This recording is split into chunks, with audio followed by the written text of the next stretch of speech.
Hola, les escribo esto porque no lo soporto más. Mi historia comienza hace 11 meses, cuando me estaba mudando a otro estado. Todo comenzó cuando fui al primer día de clases, no conocía a nadie, soy muy tímido, nadie se me acercaba. A excepción de un chico que se llamaba Daniel, provenía de una familia rica de Inglaterra, sus padres lo trajeron de allí, porque él decía que veía cosas que la demás gente no veía, pero no le creían, además sus padres habían encontrado un buen psicólogo aquí, pero esa es otra historia, él también era nuevo y tampoco nadie se le acercaba porque conocían su historia, nos hicimos buenos amigos, pero un día mis padres dijeron que me venían a recoger de la escuela más tarde ya que a mi hermano que sufre de asma, le había dado un ataque así que lo llevaron a emergencias, pero Daniel siempre se quedaba hasta tarde por razones desconocidas, así que nos quedamos platicando. Eran las 4 p.m. y no habían llegado por mí, solo quedábamos Daniel y yo, entonces él me dijo: Amigo, acompáñame a mi casa, quiero enseñarte algo. Yo dije que sí, me arrepentiré de eso para siempre. Cuando llegamos, él me tocó los párpados y de la nada pude ver muchos fantasmas, pero no como los clásicos de la tele, ya que estos no eran blancos y normales de apariencia, sino que estaban como quedaron cuando murieron, habían unos con las tripas sueltas, otros sin ojos, etc. Cuando los vi me asusté y traté de salir corriendo, pero Daniel me agarró, y se puso a reír a carcajadas y me dijo: Jajaja, caíste en mi trampa, no solo soy vidente, también uso magia negra para vengarme de todos por no creerme y reírse de mí. Y a los que mato brutalmente los vuelvo mis esclavos a través de la magia negra. En eso sabía que me uniría a ellos, en un ataque de nervios, le di una patada en la entrepierna, y salí corriendo, justo cuando iba saliendo de su casa llegaron mis padres, e inmediatamente me subí. Al llegar a mi casa les conté todo, no me creyeron y me enviaron a un psicólogo, pero él tampoco me creyó, me enviaron a un psiquiátrico y me encerraron. Ahora les escribo esto para que no caigan en el juego de Daniel, porque no dudo que él aún continúa asesinando gente para que se unan a su legión de almas en pena, aún sigo viendo fantasmas horribles. Esto es mi nota de suicidio, adiós a todos, nos vemos en el lugar al que vamos cuando estamos muertos. Una noche mientras dormía me ocurrió algo espeluznante. Llevaría un par de horas dormido cuando sentí una carga encima de mí, como si algo me aplastase contra la cama. Intenté despertarme pero no podía, cosa extraña ya que tengo el sueño ligero y casi cualquier cosa me despierta fácilmente. Me esforzaba en despertarme pero no lo conseguía, era como si algo controlase esa fase del sueño no dejándome escapar de ella. Seguí sintiendo esa fuerza aplastándome, notaba como el colchón se hundía por el peso extra. Luché por despertarme pero era inútil, en sueños grité de rabia, cada vez con más fuerza. De repente oí mi grito, mis cuerdas vocales lo emitieron, conseguí que ese alarido pasase de la fase inconsciente a la consciente, en ese momento me desperté por el fuerte rugido que produje, de alguna manera traspasé esa barrera que separaba las citadas fases a través del chillido y conseguí acceder a la consciencia que me era privada. Asustado y totalmente despierto me dirigí al interruptor de la luz. Antes de encenderla vi un destello rojo en la oscuridad, también me pareció oír un pequeño murmullo, algo tenebroso. Mi corazón latía apresuradamente, ya estaba totalmente consciente, y estaba seguro de no haber soñado ni el destello ni el murmullo. Sentí una presencia en la habitación, y no era cosa provocada por mi miedo. Miré a todos lados, no vi nada. Al final, desconcertado, opté por dormirme de nuevo. Yo no creía en lo sobrenatural, así que no le di mayor importancia. Seguí sintiendo la presencia, pero recurrí a mi mente científica decidiendo que alguna explicación lógica tendría todo eso, y la verdad importaba poco cuál si asumía que era racional y no espiritual, así que resolví intentar dormir de nuevo. Lo conseguí al cabo de cierto tiempo. Al poco volví a notar algo extraño, ya no era un peso que me aplastase contra el colchón, ahora era algo que tiraba de mí, sacándome de la cama y hundiéndome en el suelo, en una especie de inframundo siniestro. Pero tenía la sensación de que dejaba mi cuerpo atrás, me despojaban de él y me hundía en algo tenebroso. Otra vez no podía despertarme, veía una cegadora luz roja, y una pequeña sombra oscura que emitía un ruido parecido al de un perro iracundo. Grité de nuevo, di un golpe al aire con el puño hacia adelante. Me desperté, no estaba en el suelo, estaba en mi cama, pero la mano me dolía, y no había la posibilidad de haber golpeado la pared ni nada. Pegué al aire hacia adelante, me desperté justo en ese momento, y el puño estaba en el vacío. Estoy seguro de no haber golpeado nada físico. La mano me dolía cada vez más, durante varios días tuve un pequeño moretón.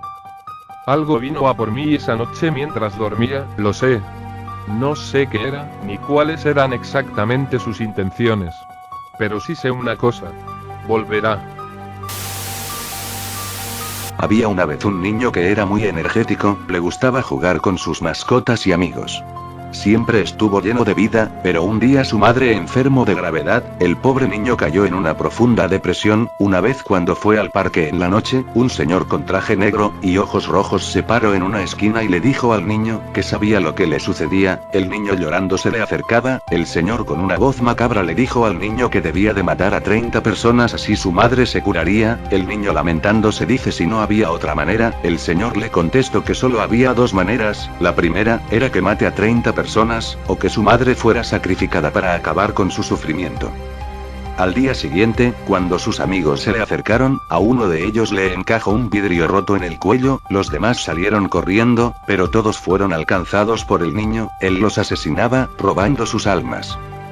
Desde entonces los que se pasarán por el parque mueren asesinados al poco tiempo. Desde entonces nadie pasa por el ya mencionado parque, el cual a pesar del avance tecnológico de la ciudad, aún sigue ahí.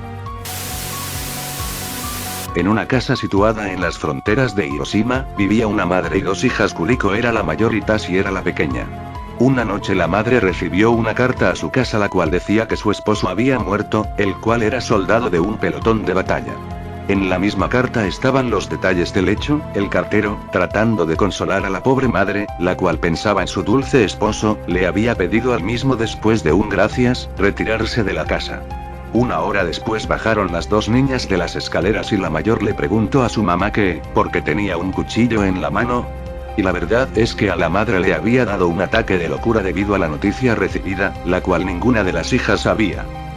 Dicho ataque había hecho como consecuencia una lucha entre a la madre y su hija mayor, evitando a su vez que su propia madre cometiera un homicidio. Durante el confrontamiento cuchillo a mano seca, preguntaba gritando y diciendo que qué estaba ocurriendo. Gritos y gritos dañaban cada una de las habitaciones de la casa. Mientras la hija luchaba aterrorizada en una de esas, gritó a su hermana menor, la cual veía el acto aterrorizada desde la escalera, una especie de frase japonés, algo inentendible, pero la cual entendía perfectamente. En ese mismo instante, la hermana menor corrió a su cuarto, tomó unos crayones de cera, y seguido de eso, corrió al cuarto de su hermana mayor. Estando ahí, tiró los crayones al piso, pero solo cogió el negro y lo que hizo a continuación fue hacer un pequeñito dibujo en la pared muy parecido a su hermana mayor. Este ritual se los enseñó su abuela, ya fallecida, a las dos niñas y en lo que consistía era en hacer en una pared transitada un pequeñito dibujo parecido a una persona ya fallecida, ya que este dibujo, seguido de un rezo, crecerá a la proporción de la dicha persona fallecida y cometerá la venganza de una muerte a manos de la persona que será dibujada en la pared transitada. Al terminar la niña el dibujo cesaron los gritos que venían desde la sala y en ese momento la niña temió lo peor. La madre venía por ella. Mientras realizaba el rezo podía ver como una sombra se avecinaba subiendo las escaleras y lo que vio entre la puerta y el final de la escalera era su propia madre, despeinada, y su cuchillo en su mano sangrante. Lo que pasó a continuación era de vital importancia y fue que la madre había tomado a su niña por los pelos y la arrastró bajándola por las escaleras hasta la cocina. Les dejo a ustedes imaginar la forma cruel y sangrienta en que la madre asesinó a la hija. Lo que se había mencionado antes que era de vital importancia era que la hija menor antes de su muerte no había culminado la parte más importante del rezo y si no se cumplía esta condición del fragmento del rezo la persona ya fallecida, en este caso la hermana mayor, no crecería a la proporción de la persona fallecida momentos después de su muerte sino una semana después. De vital importancia era debido a que la madre una hora después de esa noche lamentándose ella misma y tratando de hablar con su esposo se había suicidado ahorcada de una cuerda de un barandal de madera de la sala de estar. Si el espíritu de la persona no cometió su venganza momentos exactos después de su muerte, el espíritu no descansará en paz y será un alma en pena que estará dispuesta a asesinar a cualquier entidad humana que habite la zona pequeña, en este caso, la casa, para saciar su sed de venganza no cumplida, y eso es si aún la persona responsable del acto no haya muerto. 65 años más tarde, una familia norteamericana conformada por John, Kayla, Carol y su hijo y hermanito pequeño Ben se habían mudado a la casa, sin saber la perversa historia que contenía la casa. Un día todos estaban arreglando y limpiando la casa, la madre Kayla subió junto con Carol a pintar su habitación, pero se dieron cuenta de un detallito y era el minúsculo dibujito de 3 centímetros, pintado en la pared con creyón de cera color negro. La madre trató de limpiar lo que creyó que era una pequeña mancha, pero la dicha mancha era imborrable por más que Kayla trataba de limpiar la misma, así que, la madre solo la cubrió con pintura y se fue a dormir, debido a que había terminado muy tarde. A la mañana siguiente la Carol se despertó, pero pudo jurar que había notado una especie de mancha en la pared con el rabillo del ojo, y si era lo que había jurado, era la misma mancha solo que unos 6 centímetros más grande. Ella no había sentido miedo exactamente en ese momento, sino algo de confusión. Cuando todos los miembros se habían sentado a desayunar, Carol le había preguntado, en forma de aclaratoria, a su madre si acaso no había pintado la extraña mancha que estaba embarrada en la pared. La madre le dijo que si ese momento todos habían dejado de comer y se habían visto la cara los unos a los otros, incluyendo a Ben. Su padre John le había dicho que no era gracioso que rayara la pared y que después de desayunar lo debía volver a pintar ella, pero Carol se negó debido a que ella replicó con que nunca había realizado ese acto, pero nadie le creyó debido a que ella había sido muy mentirosa y jugaba muchas bromas pesadas a los demás. Había llegado la hora de dormir y Carol y su familia también habían ido a dormir, pero cuando Carol había despertado a eso de las 6:15 de la mañana por un vaso con agua, se dio cuenta de algo escalofriante, y era que el dibujo había crecido unos 15 centímetros aún más grande. A Carol se le había quitado las ganas de beber agua y aterrorizada despertó a su madre y a su padre. Seguido de esto, los había conducido a su habitación y les mostró la aún más entendible figura en la pared. Todos quedaron sin palabras, aunque los padres castigaron a Carol debido a sus tipos de bromas.